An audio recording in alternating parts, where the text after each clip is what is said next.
You're broken down and tired of living life on the merry-go-round, and you can't find a fighter, but I see it in you, so we gon' walk it out.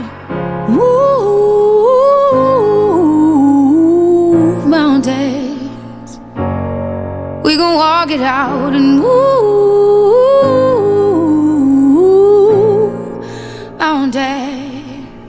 And I'll rise like the day. I'll rise up, I'll rise unafraid. I'll rise up, and I'll do it 1,000 times again. And I'll rise up, I like the waves. I'll rise up, in spite of the ache. I'll rise up, and I'll do it 1,000 times again.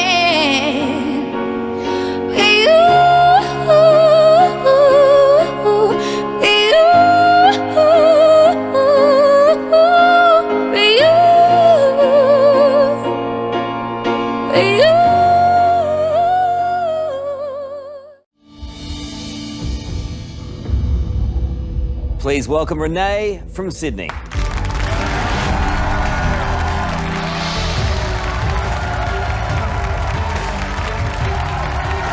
Very nice to meet you. How are you? Have a seat. What is that thing? And it's probably related to your pledge. What is your pledge? This time next year, I will be Australia's best ever baton twirler. How do you become Australia's champion twirler? I'm going to the World Championships in August this year, and I want to try to make top 20 in my freestyle section. What number are you now? I placed 35th at the last World Championships, so it's going to take a lot to get there. How long have you been baton twirling? Since I was 8. What's the first move you learn? Simple things like hand rolls and tossing it in the air and rolling it off your arm. It sounds very, very simple. It sounds like even a 40, man could do it, don't you think? Yeah. Could you demonstrate for us? Yeah.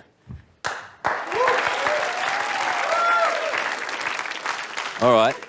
So you have to talk me through it. How do I do it? Go like this with this one. And then go like this with your left arm. And then like roll it under and try to pop it off. Yeah, and pop. Oh, hang on. So you just you're rolling from one to the other. Yeah. And then pop it off. Yeah, and catch. Yeah. Ooh. I'm gonna leave the professionals do it.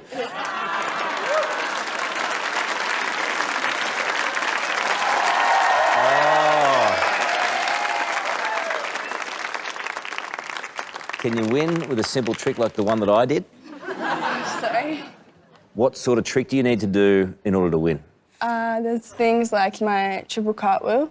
So that's when you toss the baton in the air and you do 3 cartwheels continuously and you catch it. And that will make me Australia's best. Ever? Ever, yeah. Ever? Yeah. Can you do that? Not at the moment. Because I can do that. Oh, okay. And I'm prepared to show you this time next year. Okay.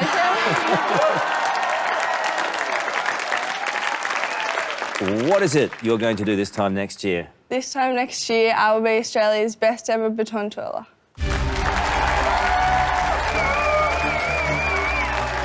All right, good start. Go well. Thank you.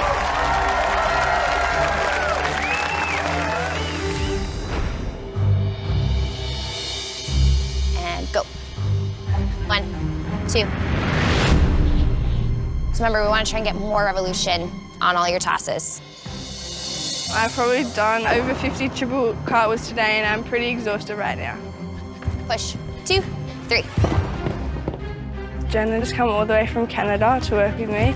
She medalled at the World Championships when she was a twirler.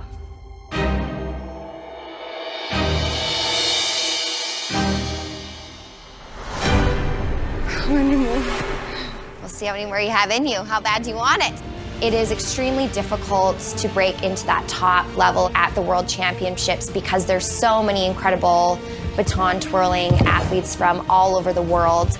She has to really prove by doing that triple cartwheel she belongs there. You sore today?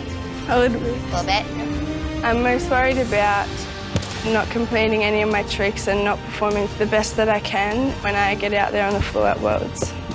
I want to be in the top 20 so badly. I need to catch this triple.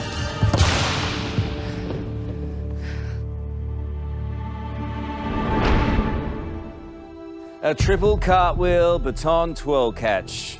Obviously I can do one, but could Renee master it to become the best Australian baton twirler ever?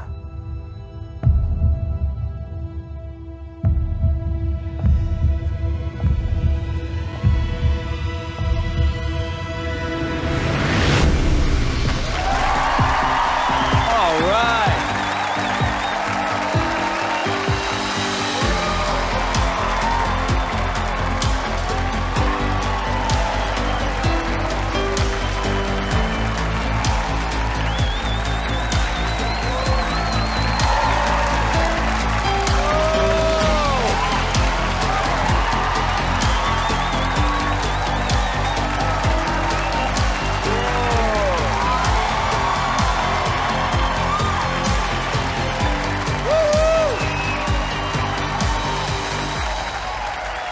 Come on over.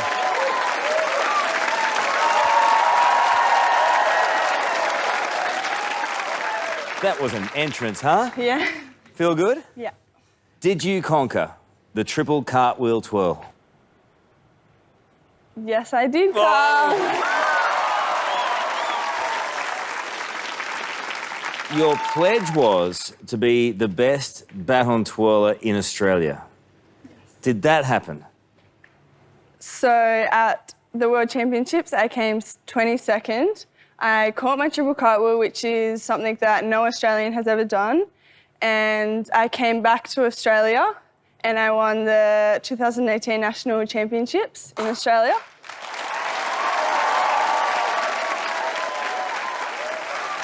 And I was the youngest person to ever achieve any of that. So that makes me Australia's best ever baton twirler. You're the best. How good.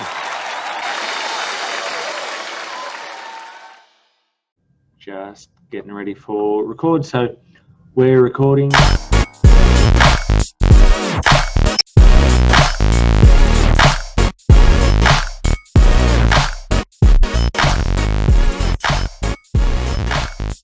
Today I'm talking to Renee Edmunds, and she's a baton twirler. So we're going to just discuss a little bit about her sport, her journey, and where she's come to, and I guess where she's going. So welcome, Renee. So what were some of the, I guess, more recent comps or events that you competed in, and how'd you go with those recently? So in January, I travelled to Canada to compete at Pan Pacific Cup, and I came 7th in my individual event. In my pairs event, we came 10th, and in our Team Australia, we came 5th. But the week before, I was nursing an injury, so I just had torn my hamstring tendon. So it was pretty tough competition. Like, I had to pull back on a lot of things, and you can't really change much. Like, I could just tape it and do what I could, but and it was quite an experience because in Canada it was winter, so there was snow everywhere, and it was -40 the week that we were there, so it was the coldest week of their winter. So it was a hard competition, but it was a great experience as well.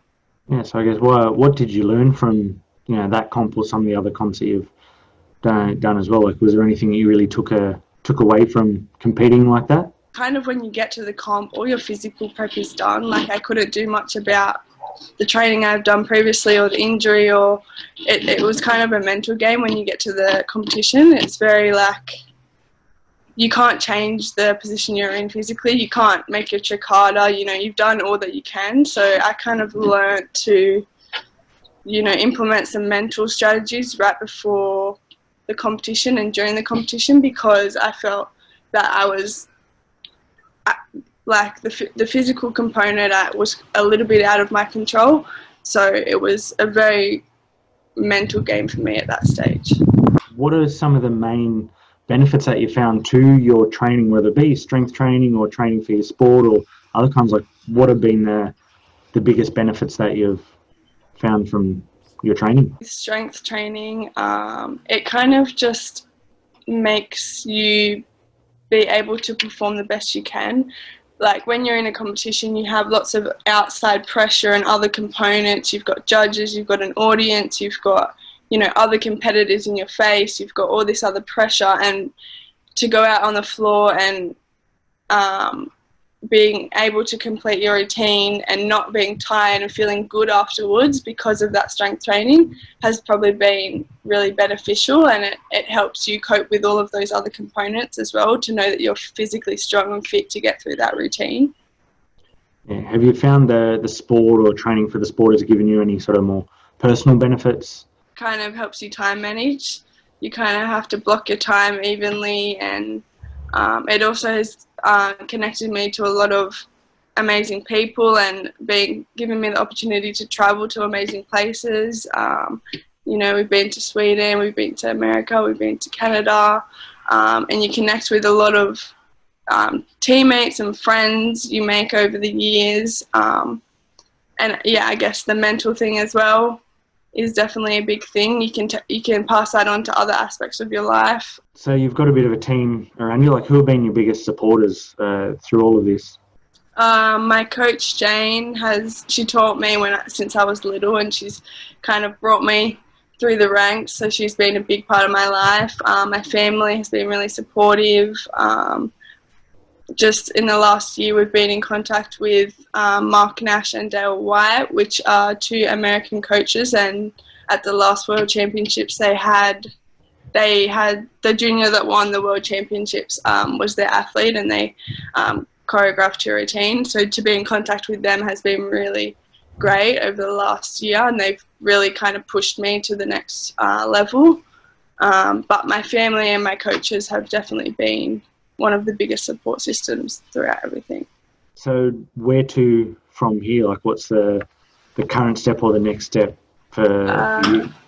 So probably Worlds next year will be in Italy in 2021, in August next year. That's probably a big goal, and that's the last World Championships before they transition into a new kind of association and program in an attempt to get into the Olympics.